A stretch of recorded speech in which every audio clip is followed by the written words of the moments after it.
Hello students, today we are going to read chapter number 11 from 8th class English book It So Happened, and the title of the chapter is Ancient Education System of India.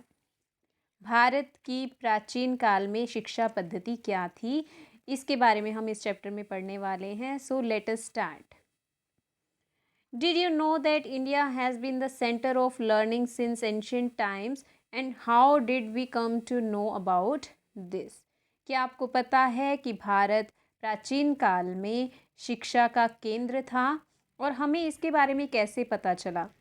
There are inscriptions on stones and copper, palm leaf records and our scriptures as evidences of historic origin of learning in India.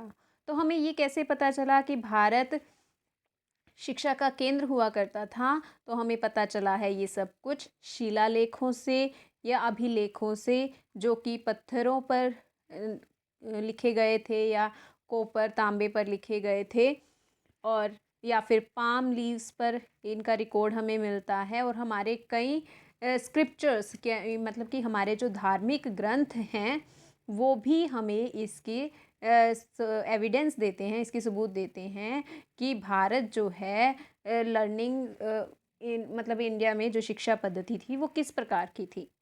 Today we follow an education system in which learning takes place through syllabus, curricula, textbooks and assessment practices. आज जो हम education system follow कर रहे हैं उसमें क्या है, हमारे पास सिलेबस होता है, एक प्रॉपर करिकुलम सेट किया जाता है, फिक्स्ड टेक्स्ट बुक्स हैं, असेसमेंट्स प्रैक्टिसेस हैं, प्रैक्टिकल वर्क है. Have you ever thought what were these in like in the past? क्या आपने कभी सोचा है कि पास्ट में एक ऐसा एजुकेशन सिस्टम था? क्या तब भी एक पर्टिकुलर सिलेबस होता था, टेक्स्ट बुक होती थी, असेसमेंट प्रैक्टिकल्स होते थे, कुछ ऐसा होता था?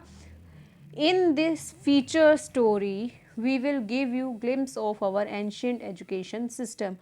और इस जो चैप्टर है इसमें हम आपको बताएंगे कि उस वक्त पर एंशियंट एजुकेशन सिस्टम, जो प्राचीन शिक्षा पद्धति थी, वो किस तरह की हुआ करती थी. So introduction part. You must have heard or read that travelers from various regions have different climates and cultures begin to visit parts of India from early time. आपने सुना होगा कि दूर दूर के एरिया से डिफरेंट ट्रैवलर्स जो कि डिफरेंट क्लाइमेट से, डिफरेंट कल्चर से बिलोंग करते थे, वो भारत में आए थे.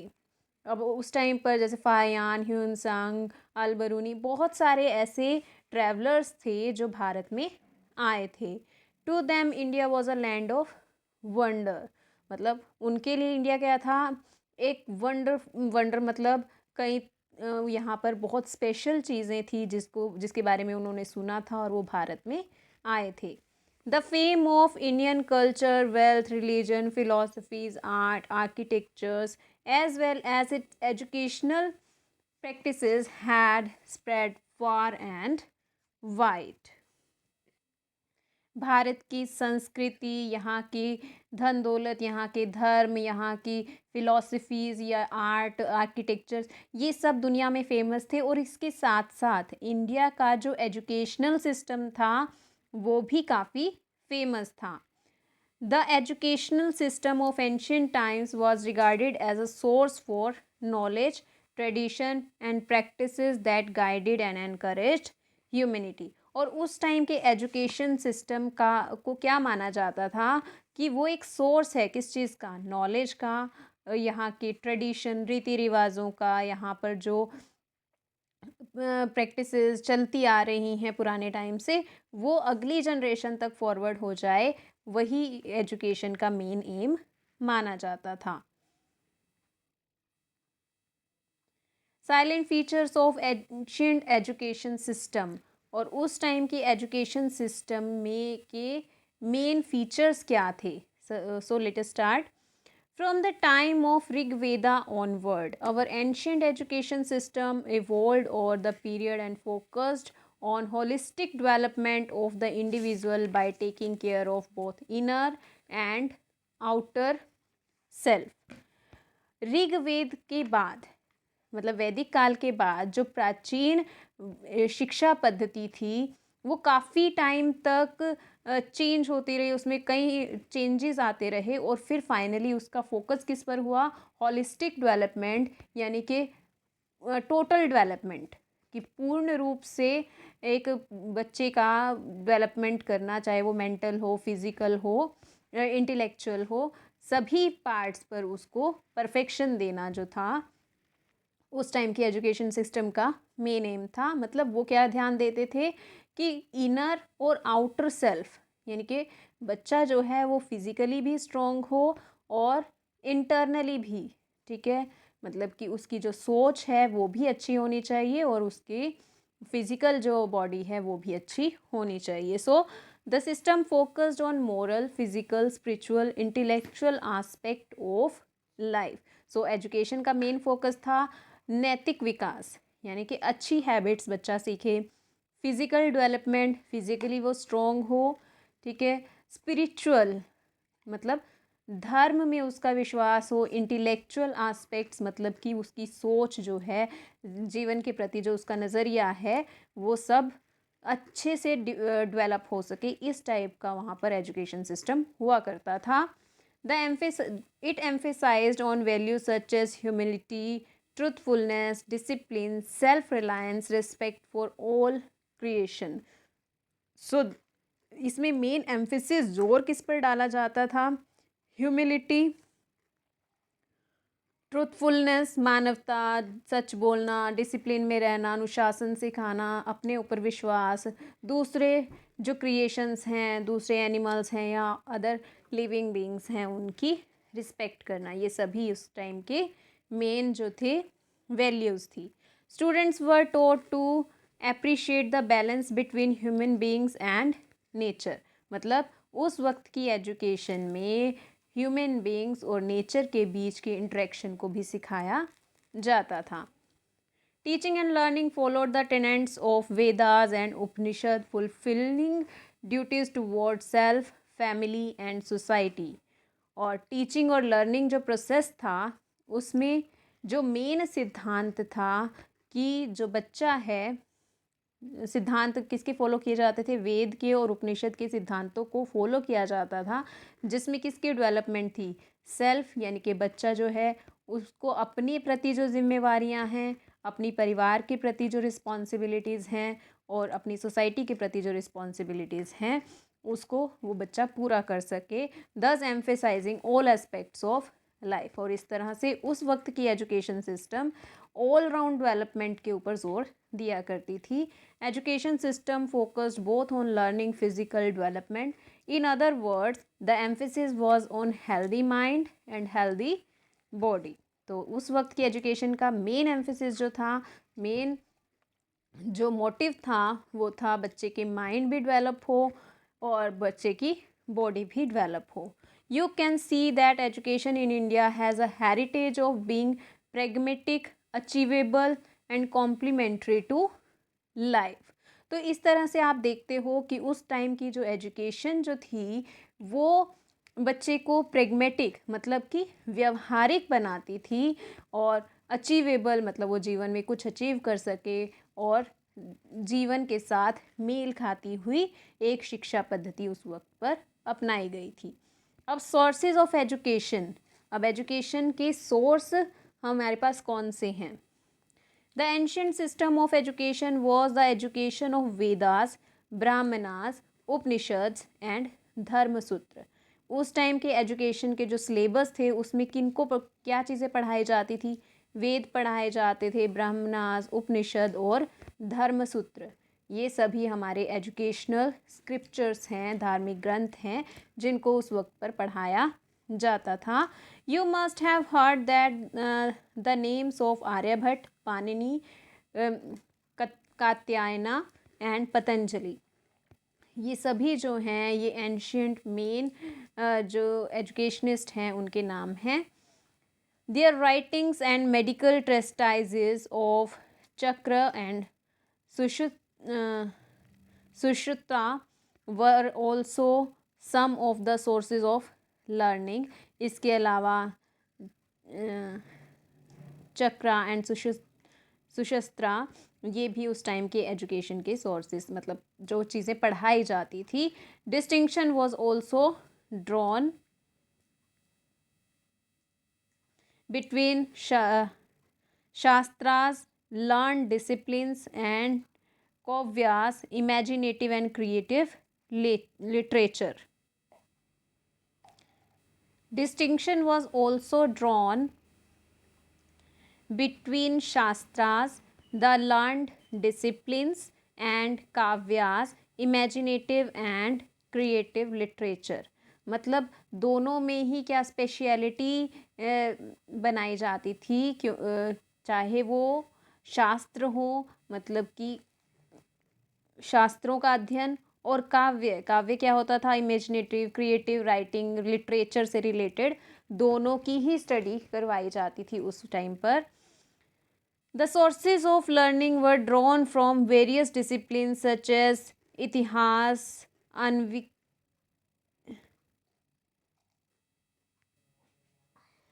मीमांसा,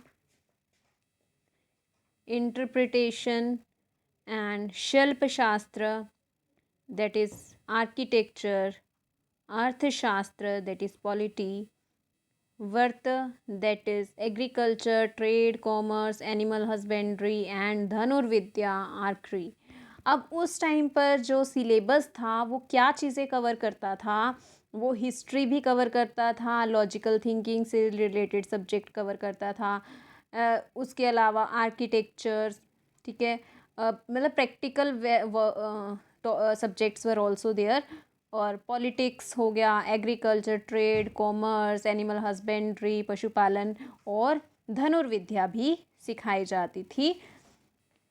then physical education too was an important curricular area, और फिजिकल एजुकेशन को भी करिकुलम का एक इम्पॉर्टेंट एस्पेक्ट माना जाता था.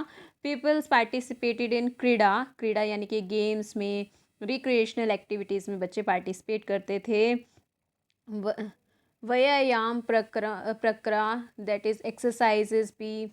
धनुर्विद्या for acquiring materials, martial skills, and yoga sadhana, training the mind and body, among others. मतलब उस टाइम के सिलेबस में फिजिकल एजुकेशन पर भी जोर दिया जाता था, जिसमें गेम्स खिलाई जाती थी, फिजिकल एक्सरसाइज कराई जाती थी, योगा करवाया जाता था, धनुर्विद्या सिखाई जाती थी. The gurus and pupils worked consciously together to become proficient in all aspects of learning. और गुरुज और प्यूपिल्स यानी कि गुरु और उनके शिष्य जो थे वो मिलकर इकट्ठे काम करते थे, और उनका मेन मोटिव होता था कि हर एस्पेक्ट में उनको एक परफेक्शन मिल सके. In order to assess pupil learning,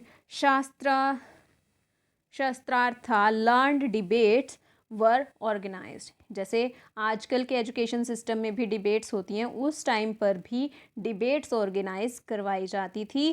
pupils at an advance stage of learning guided younger people, और जो बच्चे एडवांस स्टेज पर होते थे, मतलब उन्होंने काफ़ी हद तक अपनी एजुकेशन कंप्लीट कर ली होती थी, तो वो छोटे बच्चों को शिक्षा देने का काम करते थे. There also existed the system of peer learning like we you have group और पीयर वर्क. मतलब इकट्ठे ग्रुप में काम करना सिखाया जाता था, जैसे आजकल आपको ग्रुप वर्क दे दिया जाता है, उस टाइम पर भी ये सिस्टम होता था कि बच्चों को कोई काम दिया जाता था and they have to do it in the group. Now education, ancient education system in India a way of life, मतलब जीवन का सही रास्ता दिखाने वाली एजुकेशन सिस्टम थी. In ancient India, both formal and informal ways of education system existed. Indigenous education was imparted at home, in temples, in pathshalas, stalls, chatuspadis and gurukuls. मतलब फॉर्मल एक प्रॉपर एजुकेशन सिस्टम के अंडर दी जाती थी, informal जैसे घर पर दी जाती थी एजुकेशन, तो दोनों सिस्टम ही एग्जिस्ट करते थे. और इंडिजीनियस यानी कि जो स्वदेशी भाषा जो शिक्षा थी वो घर पर दी जाती थी, मंदिरों में पाठशालाएं बनाई गई थी. टोल्स क्या होते थे? पुराने इंडियन स्कूल, छोटे छोटे स्कूल जो बनाए जाते थे. फिर चतुष्पदी, ये भी गुरुकुल्स भी थे, मतलब डिफरेंट जगहों पर एजुकेशन दी जाती थी. There were people in homes, villages and temples who guided young children in embodying pious way of life. घरों में, गाँव में, मंदिरों में कुछ लोग थे जो क्या करते थे, छोटे बच्चों को पवित्र जीवन जीने के लिए प्रेरित करते थे. यानी कि घर पर बड़े बुजुर्ग जो थे, विलेज का जो मुखिया या टेम्पल्स में जो पंडित पुजारी होते थे, वो बच्चों को अच्छी ज़िंदगी जीने के लिए मोटिवेट करते थे. Temples were also the centre of learning and took interest in promotion of knowledge of our ancient system. Temples जो थे वो भी शिक्षा का केंद्र हुआ करते थे. वहाँ पर भी शिक्षा दी जाती थी और पुराने जो एंशियंट सिस्टम था उसको मोटिवेट किया जाता था. Students went to viharas universities for higher education. अब ये लोकल लेवल पर था कि घर से बच्चे ने कुछ सीखा, फिर पाठशाला से कुछ सीखा या गुरुकुल से कुछ सीखा. उसके बाद बहुत बड़े बड़े विहार्स या यूनिवर्सिटीज़ भी बनाई गई थी जहाँ बच्चों को शिक्षा दी जाती थी. यानी कि हायर एजुकेशन के लिए बच्चे कहाँ जाते थे, दे यूज टू गो टू विहार्स और universities. Teaching was largely oral and students remembered, meditated upon what was taught in class. और उस वक्त पर एजुकेशन क्या थी, ओरल थी, मतलब गुरु बोलकर बच्चों को सिखाता था और बच्चे क्या करते थे, उसको लर्न करते थे मेडिटेशन के थ्रू, अपने माइंड में उसको लर्न करते थे. ये था उस टाइम का education system. Gurukuls also known as ashrams were residential places of learning. जिस तरह से आजकल भी क्या है, कई रेजिडेंशियल स्कूल्स हैं जहाँ बच्चे वहाँ पर रहते हैं और एजुकेशन गेन करते हैं. इसी तरह से उस वक्त पर गुरुकुल्स हुआ करते थे जिनको आश्रम भी कहा जाता था. वहाँ पर बच्चे रहते थे और वहीं पर एजुकेशन गेन करते थे. Many of these were named after sages. और बहुत से गुरुकुल्स के नेम बहुत से संत महात्माओं के नाम पर रखे गए थे. सिचुएटेड इन द फॉरेस्ट इन सर्न एंड पीसफुल सराउंडिंग्स. और ये कहाँ पर होते थे, ये होते थे जंगलों में या बहुत ही शांत स्थान पर या बहुत ही पवित्र स्थान पर वो हुआ करते थे. Hundreds of students use to learn together in gurukuls. और सैकड़ों बच्चे इकट्ठे गुरुकुल्स में पढ़ा करते थे. Women too had access to education during early Vedic period.